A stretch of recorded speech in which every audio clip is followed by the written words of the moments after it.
নমস্কার বন্ধুরা, উর্মিলা কিচেনে আজ নিয়ে এসেছে মাছের মাথা দিয়ে আলু মুড়ি ঘন্ট। হাফ চামচ লবণ দিয়ে দিলাম, হাফ চামচ হলুদ দিয়ে দিলাম। লবণ হলুদ দিয়ে মাছটাকে ভালো করে মাখিয়ে নেব। ভালো করে মাখানো হয়ে গেছে। একটা কড়া বসিয়ে দিলাম, কড়াই কিছুটা তেল দিয়ে দিলাম। তেলটা গরম হয়ে গেছে, এক এক করে মাছের মাথাগুলো দিয়ে দেব।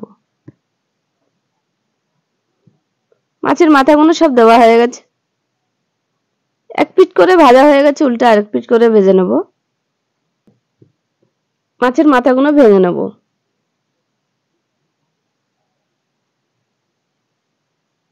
মাছের মাথাগুলো ভাঙা হয়ে গেছে, ঝুরো ঝুরো করে ভেজে নিয়েছি।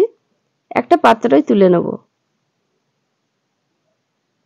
মাছ ভাজা তেলের উপরে দিয়ে দিলাম হাফ চামচ কালো জিরে, দুটো তেজপাতা, দুটো শুকনো লঙ্কা, একটা দারচিনি, কয়েকটা লং।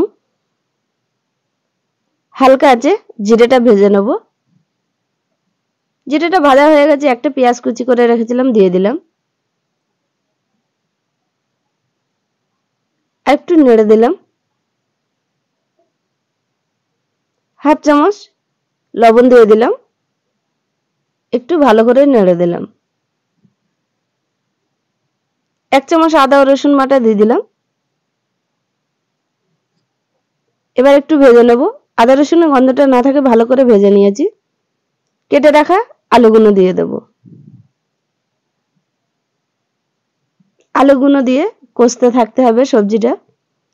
হাফ চামচ হলুদ দিয়ে দিলাম, হাফ চামচ ধনে গুঁড়ো দিয়ে দিলাম, হাফ চামচ কাশ্মীরি লঙ্কা দিয়ে দিলাম, হাফ চামচ জিরে গুঁড়ো দিয়ে দিলাম। একটা টমেটো, কিছুটা শুকনো লঙ্কা বেটে সবজির উপরে দিয়ে দিলাম। সবজিটা ভালো করে কষে নেব। মশলাটা লেগে না যায় সামান্য পরিমাণে জল দিয়ে সবজিটা ভালো করে কষে নেব।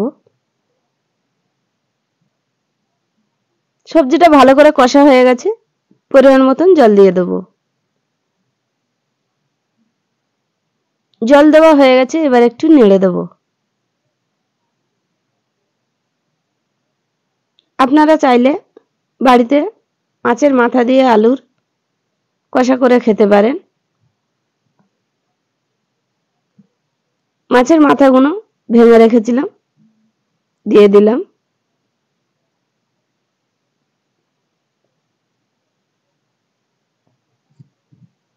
সবজিটা হয়ে গেছে, হাফ চামচ গরম মশলা দিয়ে দিলাম, কেটে রাখা ধনেপাতা দিয়ে দিলাম।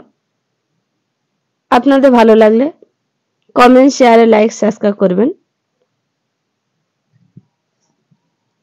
সবজিটা হয়ে গেছে, নামিয়ে পরিবেশন করব। নমস্কার, আপনারা ভালো থাকবেন, সুস্থ থাকবেন।